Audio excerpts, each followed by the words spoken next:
Adolf Hitler sempre foi obcecado pelo poder. Queria dominar o mundo, e para isso não tinha limites. A morte e a dor não significavam nada para ele. Hitler afirmava que havia nascido para fundar o Terceiro Reich, para criar uma nova raça humana, para impor sua vontade nos 4 pontos cardeais, pelos 5 continentes, pelos 7 mares.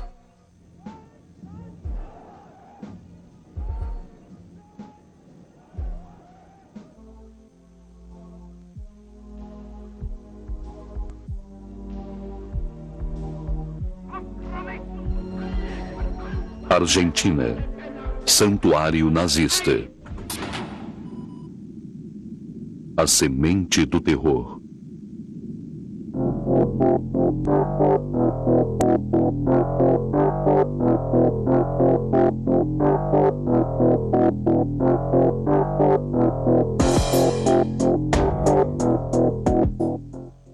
A tragédia deflagrada por Hitler não atingiu apenas a América do Sul durante a Segunda Guerra Mundial, mas estendeu-se por muito tempo depois do suicídio do Führer.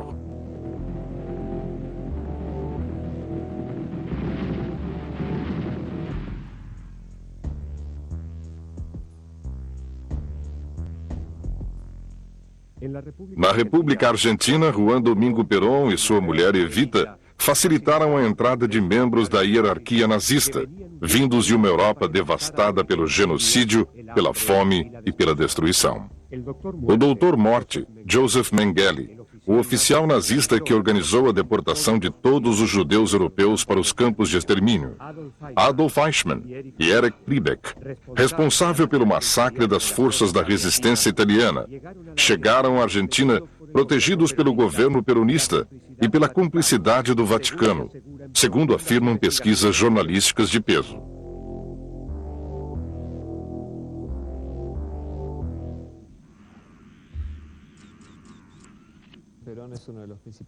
Perón foi uma das principais figuras na fuga de nazistas para a América do Sul.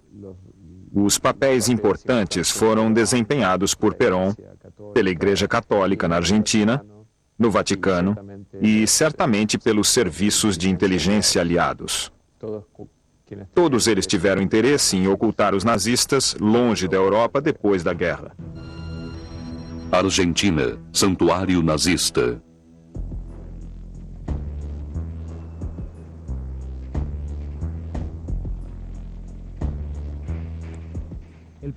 O Partido Nazista começou a ter maior influência no início da década de 30, numa Alemanha devastada. A República de Weimar, no final dos anos 20, necessitava de um ídolo. Tinha problemas econômicos, sociais e políticos, em virtude da derrota na Primeira Guerra Mundial. Adolf Hitler havia lutado nessa guerra. E nessa época, nenhum de seus superiores podia imaginar o monstro que estava sendo criado por trás daquele soldado.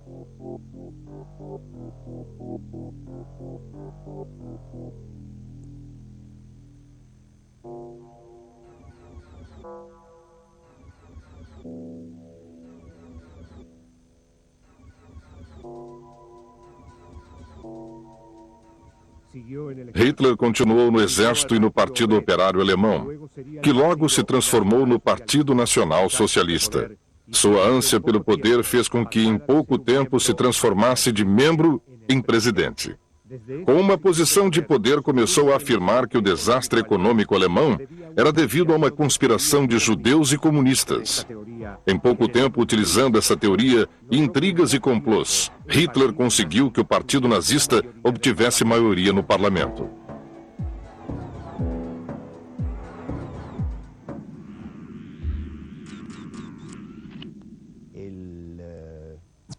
O povo alemão estava desesperado.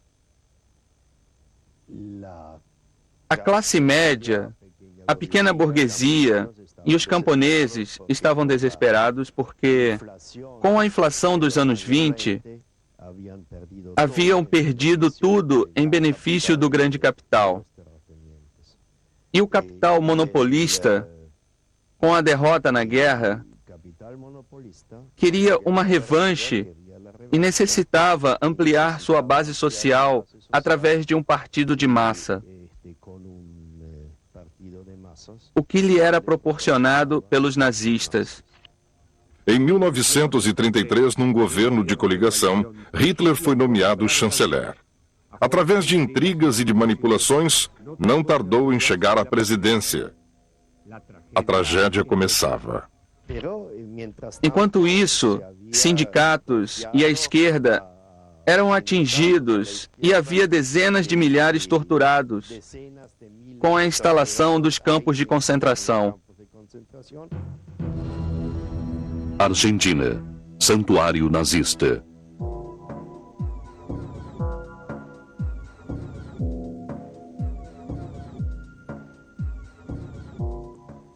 Os nazistas detinham o total domínio do poder.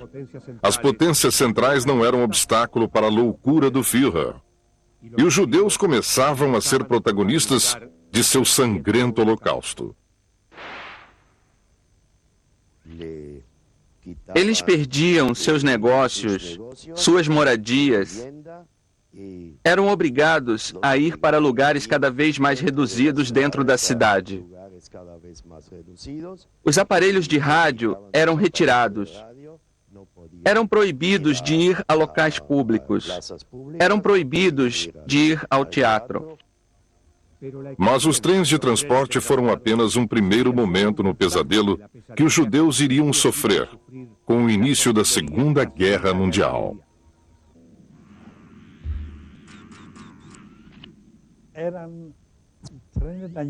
Éramos tratados como animais. Não havia onde sentar. Não podíamos nem mesmo sentar no chão, porque não havia lugar e tínhamos de ficar de pé, amontoados. Argentina, santuário nazista.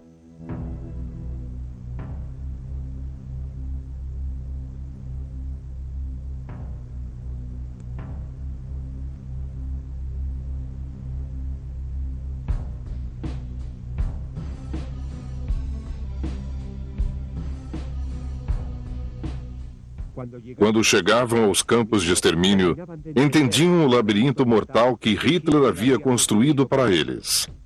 Ninguém podia salvá-los.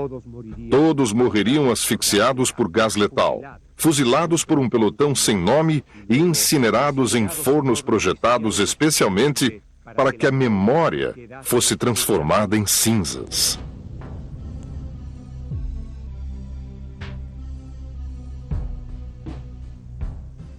Quando Hitler construiu os campos de extermínio, sob os olhares atentos de Eichmann, nenhum governo europeu, nem os Estados Unidos, fizeram qualquer protesto diplomático.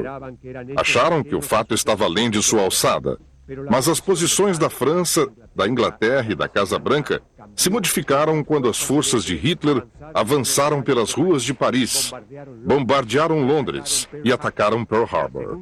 A Segunda Guerra Mundial se prolongou por 6 anos e até hoje não se sabe o número de vítimas que perderam seus sonhos nos campos de concentração e nas trincheiras. Finalmente, em 8 de maio de 1945, os nazistas se renderam aos aliados. Hitler havia se suicidado e os vencedores da guerra começaram a repartir a herança, formadas por novos territórios, objetos de arte, oficiais e cientistas nazistas. Tudo isso tinha serventia na nova divisão do mundo. Na América do Sul, principalmente na Argentina, também foram feitos planos em virtude do fim da guerra. O presidente Juan Domingo Perón protegeu os herdeiros do nazismo que chegaram a Buenos Aires sob o respaldo do Vaticano e da Cruz Vermelha.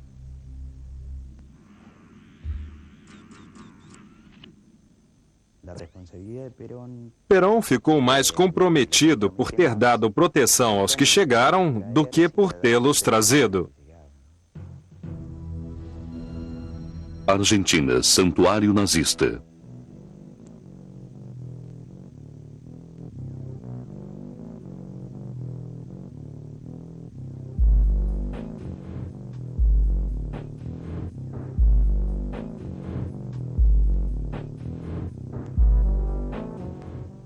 E essa proteção faria da Argentina uma potência nuclear, aproveitando os conhecimentos dos cientistas e engenheiros do Terceiro Reich, que se esconderam no Rio da Prata. Mas apesar das ambições políticas de Perón, de Evita e de seu governo, o fato é que altos oficiais nazistas se refugiaram na Argentina. E para eles, o país foi um santuário, um local distante e um refúgio seguro que os protegia da justiça internacional e da pena de morte.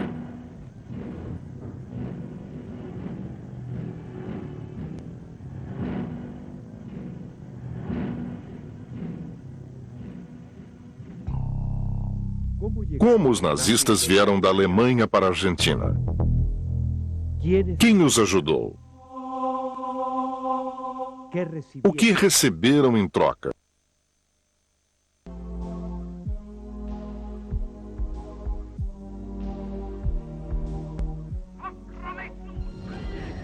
Argentina, santuário nazista. A fuga.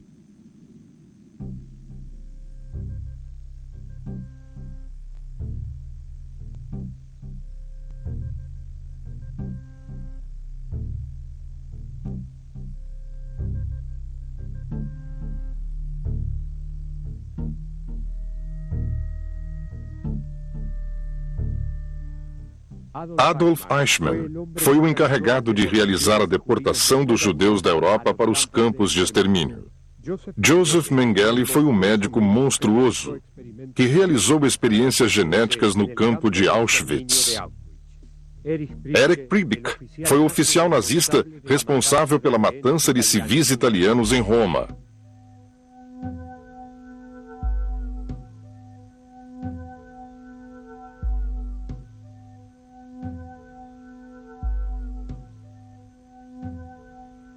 Estes e muitos outros criminosos de guerra encontraram refúgio na Argentina após a Segunda Guerra Mundial.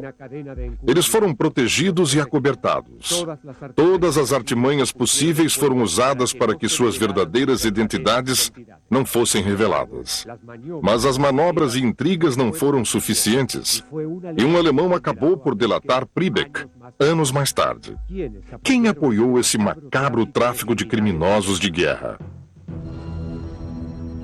Argentina, santuário nazista. Que interesses estavam em jogo para que a Argentina realizasse essa manobra ilegal?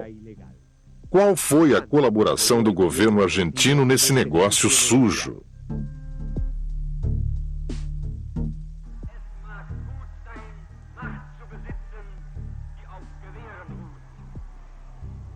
De que modo foram organizados os tenebrosos mecanismos de fuga de nazistas para o sul da América Latina?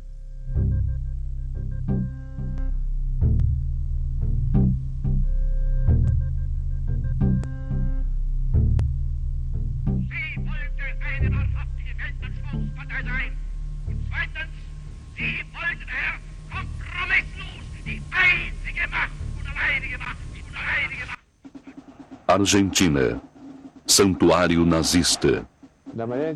Em 1946, o cardeal Caggiano seguiu para o Vaticano para ser nomeado cardeal. Durante essa viagem, ele fez reuniões importantes e ofereceu, em nome do governo, a Argentina como refúgio para criminosos de guerra.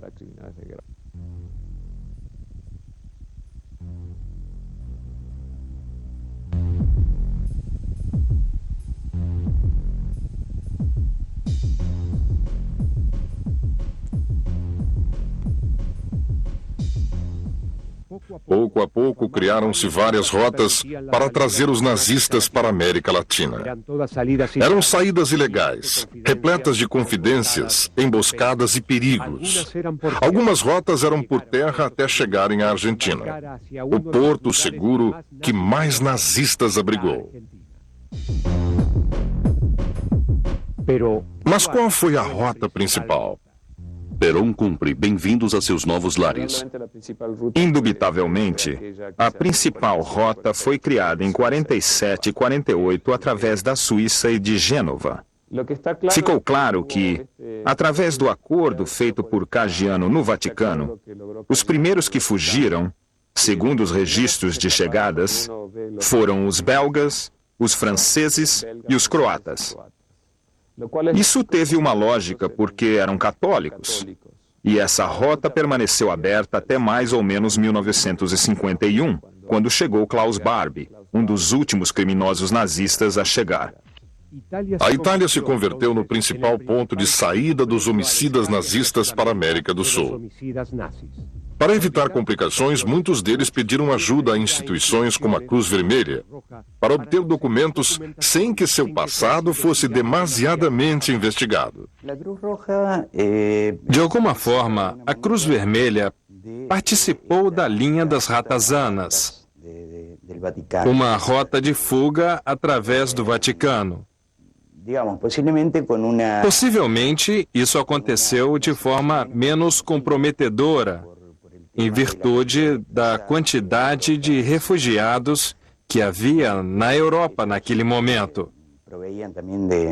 Ela fornecia também documentação e ajuda. Os nazistas também procuraram ajuda de outras instituições que consideravam confiáveis, como a Igreja Católica. O papel do Vaticano foi muito importante, na medida em que foi o organizador e o patrono da rede de fugas mais eficiente. A rede do Vaticano funcionava através de uma série de abrigos seguros, de mosteiros, de locais de concentração de fugitivos e que geralmente eram levados para o porto de Gênova para embarcar para Buenos Aires. Outra rota de fuga usada pelos colaboracionistas e criminosos de guerra nazistas foi o território espanhol. O governo de Francisco Franco deu apoio a essa terrível operação. Os navios que faziam a rota Gênova-Buenos Aires faziam escala em Barcelona. A escala estava convenientemente localizada depois dos controles britânicos em Gibraltar. A Dinamarca era outro local escolhido pelos enviados de Perón para a obtenção de vistos para os alemães. Mas essa rota logo deixou de ser secreta. Houve um escândalo diplomático na Dinamarca e os diplomatas argentinos tiveram que sair de lá por causa da grande repercussão de estarem envolvidos na fuga de nazistas. Então foi criada uma rota através da Suíça. O ex-capitão da SS, Carlos Fuldner, viajou para a Suíça e, ao invés de retirar os nazistas pelo norte através da Dinamarca, eles começaram a sair pela fronteira entre a Alemanha e a Suíça em direção à Argentina. Argentina, santuário nazista.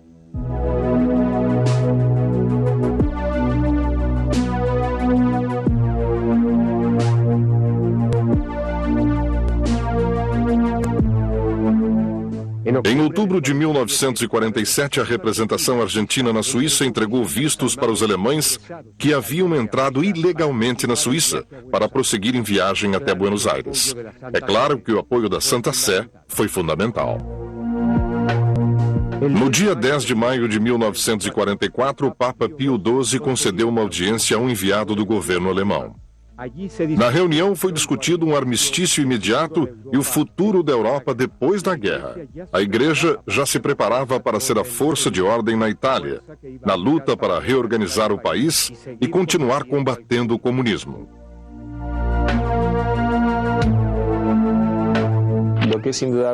É indubitável que o Vaticano considerava o comunismo como o maior inimigo e viam os nazistas como uma arma contra o comunismo.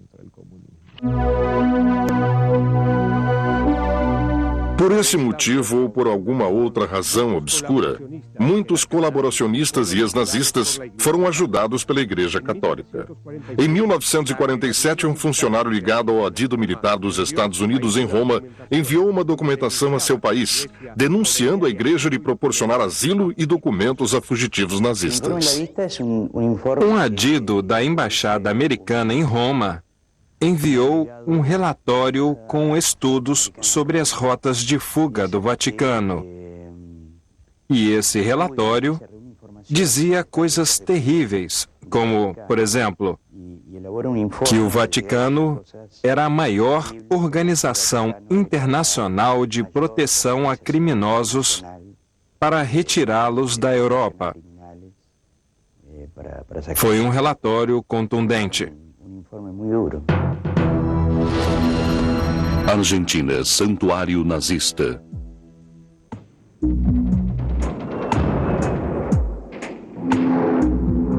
Mas a proteção aos nazistas e o auxílio para levá-los e acobertá-los na América Latina não cessou.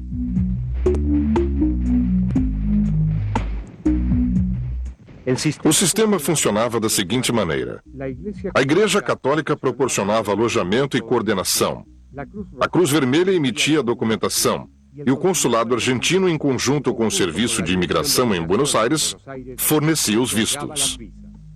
Um plano que se converteu no cenário de uma imigração manchada de sangue, violência e conspiração.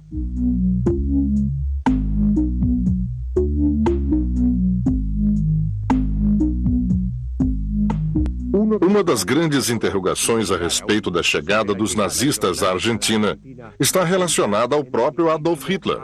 Embora existam provas de que o líder nazista tenha se suicidado em seu bunker, em Berlim, há pesquisadores que afirmam que o Führer se escondeu na Argentina.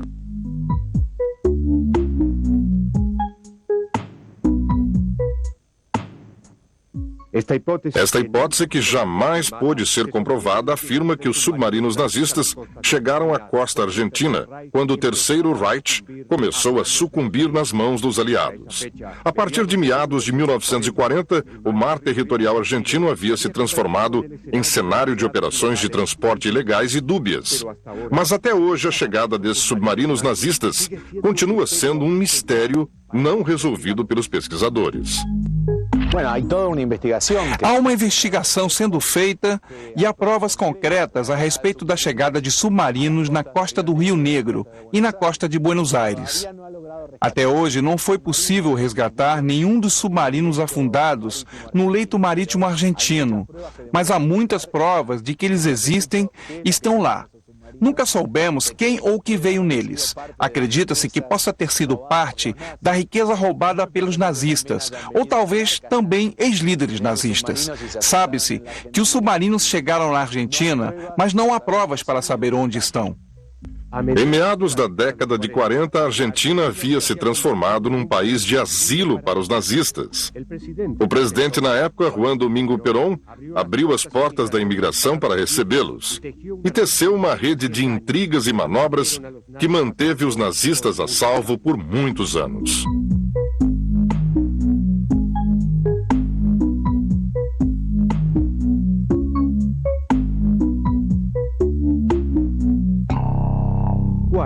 Quais foram as verdadeiras razões do governo para dar abrigo a criminosos da Segunda Guerra Mundial?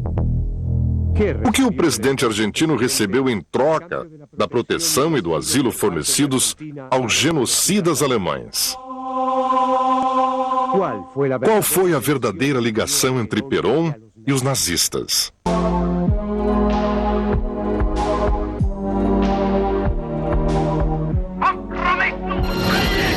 Argentina, santuário nazista. Os nazistas e Perón.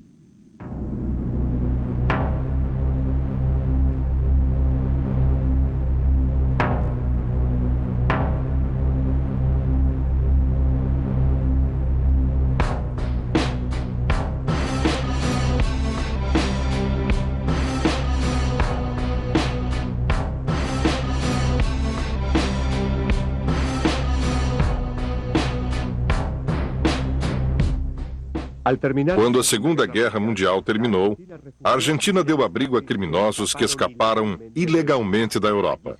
Nela viveram durante muitos anos sem que ninguém ou nada revelasse suas verdadeiras identidades. Chegaram usando passaportes falsos emitidos pelos consulados argentinos na Europa, com documentação facilitada pela Cruz Vermelha e com a ajuda da Igreja Católica. Eles tiveram a ajuda de um regime que não hesitou em manchar suas mãos de sangue sangue para protegê-los e ocultá-los. Tudo isso foi feito sob o olhar cúmplice do primeiro governo de Juan Domingo Perón.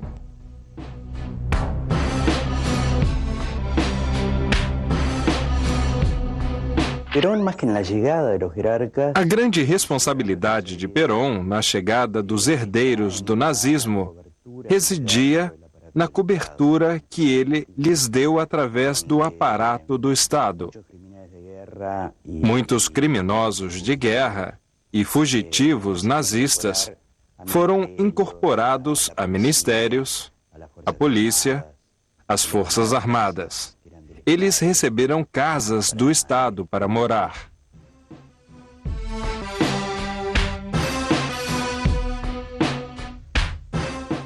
Juan Domingo Perón assumiu a presidência em julho de 1946. E antes disso, entre 1939 e 1940, fez uma viagem de instrução pela Europa. O currículo do oficial afirma que ele cruzou o Atlântico no navio Conte Grande, que serviu em unidades dos Alpes italianos, e que de julho a dezembro de 1940 foi adido militar na Embaixada Argentina em Roma.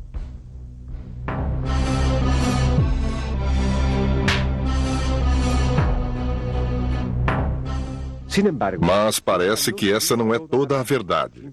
Informações obtidas pelos serviços de inteligência dos aliados dizem que Perón também viajou até a França, logo depois da rendição diante das tropas do Führer, e também a Berlim.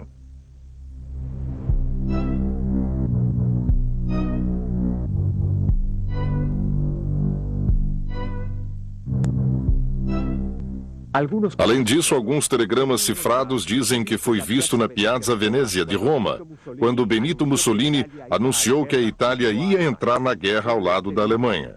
Nessa viagem iniciática, o futuro líder argentino foi definitivamente cativado pelas ideias corporativas de El Duce e pela loucura beligerante do Führer. Muitos anos depois, quando as atrocidades cometidas por Mussolini e por Hitler já haviam sido conhecidas, Perón criticou o julgamento de Nuremberg, que aplicou a pena de morte a um grupo de nazistas responsáveis pelo Holocausto. Perón declarou em entrevistas dadas durante a década de 60 e 70 que achava que o julgamento de Nuremberg havia sido uma das mais terríveis infâmias, entre aspas, ocorridas na história e que seu dever, como militar, era resgatar o maior número de oficiais nazistas da justiça aliada.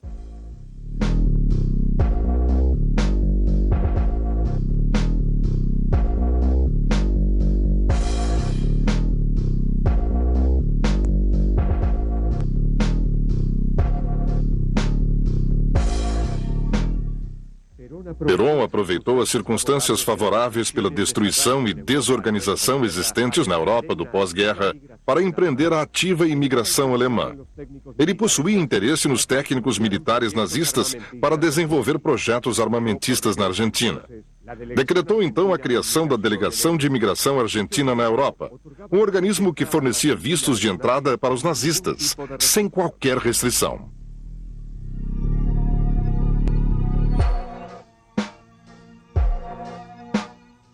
O chefe de imigração durante o governo de Perón, Santiago Peralta, foi um dos encarregados de facilitar a entrada dos alemães perseguidos. As tramas e golpes obscuros começaram.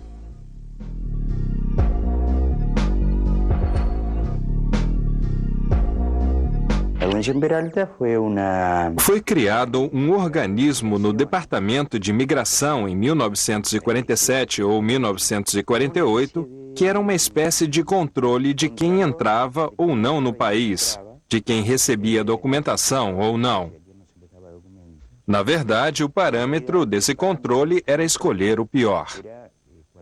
Se fosse alguém perseguido, algum ex-comandante de um campo de concentração, se tivesse sido ideólogo da matança na Europa, recebia documentos rapidamente, ingressava na Argentina e logo conseguia trabalho, moradia e etc.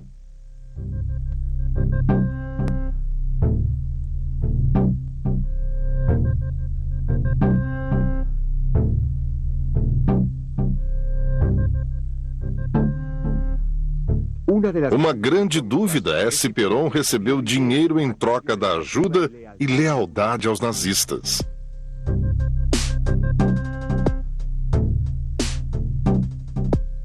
A viagem da esposa Eva Perón à Europa em 1947 provocou uma série de intrigas. A primeira escala foi na Espanha, onde o ditador Francisco Franco e a esposa a receberam com todas as honras. Cerca de 300 mil pessoas saudaram a esposa de Perón na Plaza Major.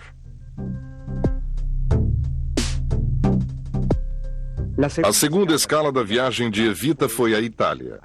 Lá ela visitou o Vaticano, onde o Papa Pio XII a recebeu durante 20 minutos. Paris foi outra cidade visitada, onde a esposa do general Perón se hospedou no luxuoso Hotel Ritz.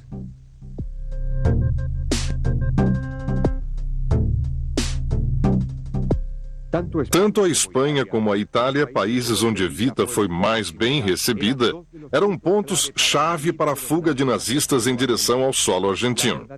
Até hoje, a verdadeira motivação da viagem de Evita é uma incógnita.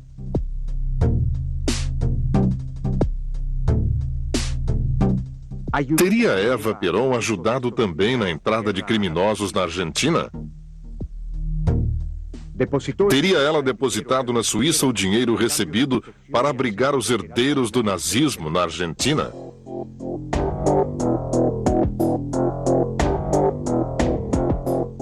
Os Estados Unidos e a Argentina disputaram o asilo de um grande número de nazistas especialistas na indústria de armamento. Mas enquanto a potência do norte os manteve em segredo, o governo argentino pareceu se vangloriar da imigração ilegal de criminosos.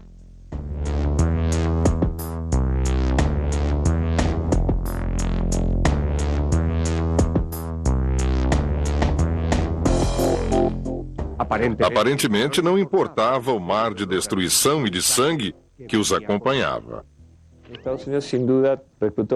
Na Argentina, ocorreu o que não houve em nenhum outro lugar. Por exemplo, nunca se viu nenhum criminoso de guerra na Casa Branca com o presidente Truman. Já aqui, conforme ampla documentação apresentada em meu livro, criminosos de guerra franceses, belgas, croatas, capitães da SS, estiveram reunidos com Perón por várias vezes na Casa Rosada, com a finalidade clara de criar uma rota de fuga. Creio que a escória foi trazida para cá. Joseph Mengele, o Dr. Morte, foi um dos nazistas protegidos que chegou à Argentina e teve contato com Perón. O sádico médico nazista entrou na Argentina com o nome de Helmut Gregor, e graças a uma rede de proteção e sigilo, ninguém o delatou e ele nunca foi preso.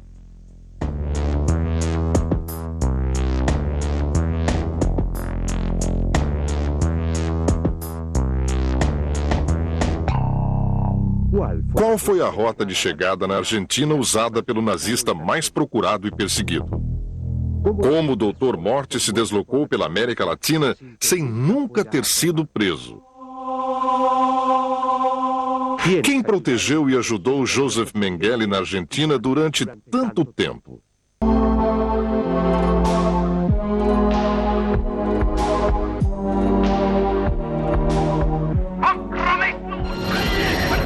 Argentina, santuário nazista. A vida do Dr. Morte.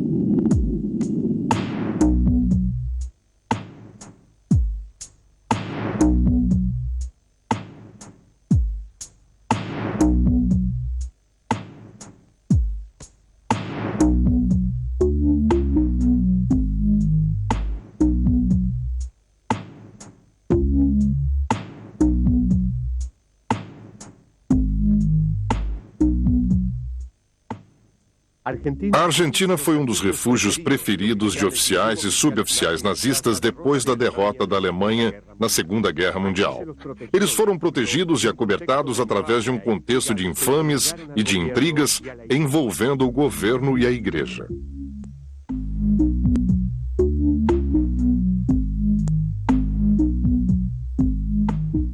dos criminosos alemães mais cruéis foi o médico Joseph Mengele, que entrou para a história em virtude das atrocidades nas experiências que realizou com os corpos de judeus nos campos de concentração.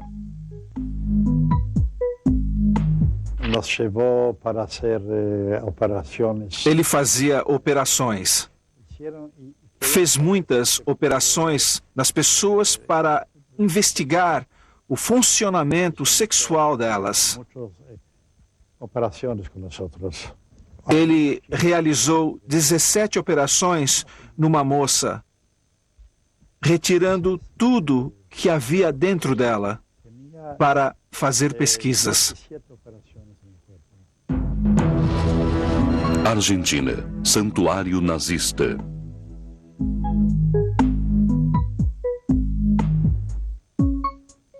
Todo o horror que se escondia nesse homem ficou resguardado na Argentina. E como muitos dos nazistas que entraram no país durante a década de 40, Mengele saiu através do porto de Gênova, com a ajuda do governo argentino e com documentos falsos.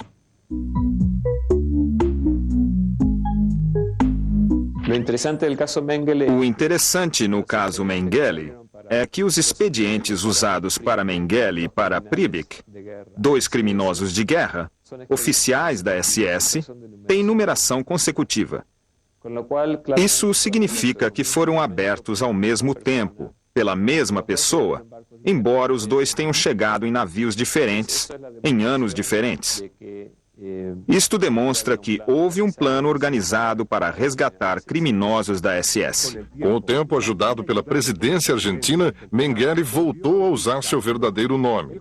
O governo não apenas estabeleceu os nazistas, como também os ajudou a recuperar suas identidades e a se movimentarem livremente pelo país. Assim, Mengele conseguiu se livrar de tudo. A maioria dos nazistas chegou com nomes falsos. Reinhard Kopf chegou como Juan Mahler. Inclusive, continuou vivendo com esse nome. Erich Pribic chegou como Otto Pape.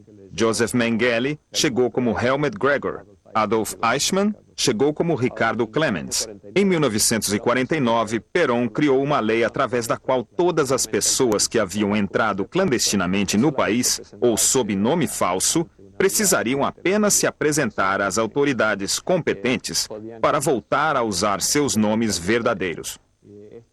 Isto beneficiou os criminosos nazistas que foram para a Argentina. Argentina, santuário nazista. Residências de Mengele, Buenos Aires. A princípio, Mengele se instalou na província de Buenos Aires. Ninguém o importunou nem perseguiu. O governo tinha seu plano macabro sob controle, preocupando-se com todas as possibilidades e cuidando muito bem de seus protegidos. Ele morou em Olivos, numa residência muito bonita, ao lado da Quinta Presidencial, o que nos sugere a possibilidade de encontros com Perón. E há quem afirme que isso não tenha sido apenas uma possibilidade. Conta-se que Perón revelou a Tomás Eloy Martínez que conheceu Mengele, que o recebia em Olivos, e que Mengele foi se despedir dele antes de partir para o Paraguai e depois para o Brasil. Mengele passou algumas de suas férias em Bariloche, cuja paisagem é muito parecida com a da Alemanha. O sul da Argentina foi um dos locais mais procurados pelos refugiados nazistas. Ali, os herdeiros do nazismo se moviam livremente e se integravam à comunidade sem qualquer tipo de inconveniente. Bariloche, Argentina. A grande incógnita é se a comunidade alemã local conhecia a verdadeira identidade dos nazistas e se houve algum tipo de proteção de sua parte. Priebke, quando foi descoberto por uma cadeia de televisão norte-americana, era presidente da Associação Alemã de Socorros Mútuos e da Escola Alemã. Ele jamais negou seu passado nazista, membro da SS. Argentina, santuário nazista. Joseph Mengele, quando ia a Bariloche, se hospedava na casa de Juan Mahler, outro nazista reconhecido. Mengele não tinha problemas financeiros, já que era de uma família abastada que lhe enviava dinheiro. Mesmo assim, recebeu o apoio de Juan Domingo Perón e de outras pessoas que lhe ofereceram moradia e proteção. Está documentado que Hans Rudel foi o protetor de Mengele até os últimos dias do médico Carrasco. E sabemos que Rudel era bem próximo de Perón, inclusive publicamente. Argentina. Santuário nazista. Em 1959, a embaixada alemã em Buenos Aires enviou à chancelaria argentina o pedido de prisão de Mengele. Uma comissão de sobreviventes do campo de concentração de Auschwitz o havia acusado de genocídio. O médico macabro, aterrorizado por ter de pagar por seus crimes, se refugiou em Cervantes, um pequeno povoado da província sulina de Rio Negro. Sua vida social continuou a poucos quilômetros em General Roca, onde era visto com total impunidade.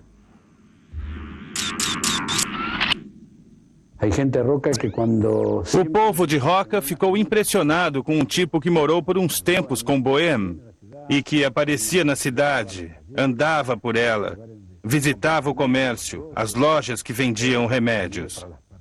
Era uma pessoa que tinha uma atividade ao lado de Bohème e que foi reconhecido por algumas testemunhas como sendo Mengele.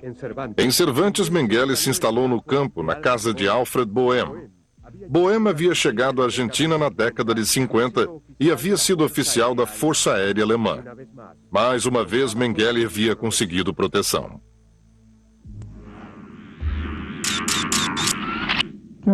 Havia um doutor vindo da Alemanha que era muito amigo dele e que viveu durante muito tempo na chácara com ele. Ninguém parecia poder prender Mengele. Enquanto as autoridades argentinas e alemãs se confundiam na rede da burocracia, ele conseguia fugir. Ele teve que sair da Argentina porque o cerco estava começando a se fechar. Havia mais perigo de que fosse extraditado. A esfera federal começou a tratar do caso, localizando alguns domicílios em que ele havia estado. Ou seja, estavam se aproximando cada vez mais dele. Ele fugiu com a ajuda de um sacerdote. Foi primeiro para o Uruguai, seguindo para o Paraguai e depois para o Brasil. Argentina. Santuário nazista.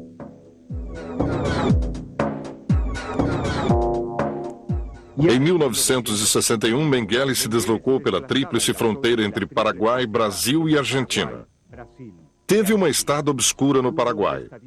Dizem que esteve ligado à atividade de contrabando e que se manteve próximo do ditador Alfredo Stroessner. Apesar do mandado de prisão expedido na Argentina, o Dr. Morte continuou sendo acobertado e conseguiu escapar consecutivamente.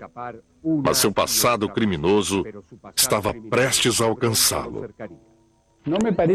Não teve uma vida desorganizada. Foi para o Paraguai, onde fez negócios e teve a cumplicidade de Stroessner. São Paulo, Brasil. No final de 78, Mengele foi visitar um amigo em São Paulo. Continuava escapando, com total cumplicidade. Mas a morte estava em seu encalço. Em 7 de fevereiro de 1979, Mengele entrou no mar para nadar e lentamente foi afundando na água.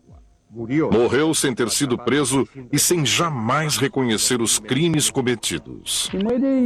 Foi enterrado no cemitério de Imbu, uma pequena localidade, e não nos cemitérios grandes de São Paulo. Aí terminou a história de Mengele, com um infarto sofrido numa praia. Argentina. Santuário nazista. Com o passar dos anos, os serviços de inteligência de Israel, da Alemanha e dos Estados Unidos, descrentes da morte do criminoso nazista, continuaram suas buscas. Apesar da confirmação pela perícia de que os restos encontrados no cemitério de Imbu fossem do Dr. Morte, as autoridades israelenses jamais confirmaram a veracidade das informações.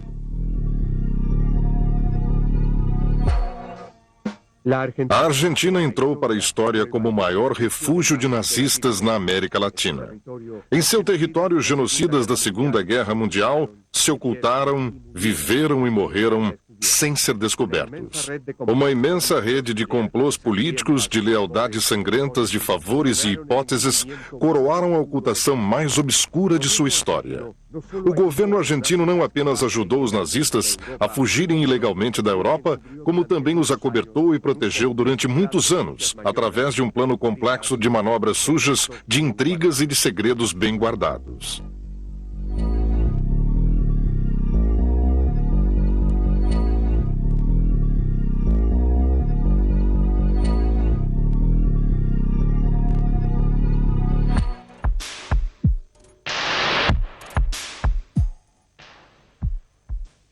Existirão ainda ex-nazistas vivos na Argentina? Ainda estão sendo protegidos? São perguntas que ainda não têm resposta.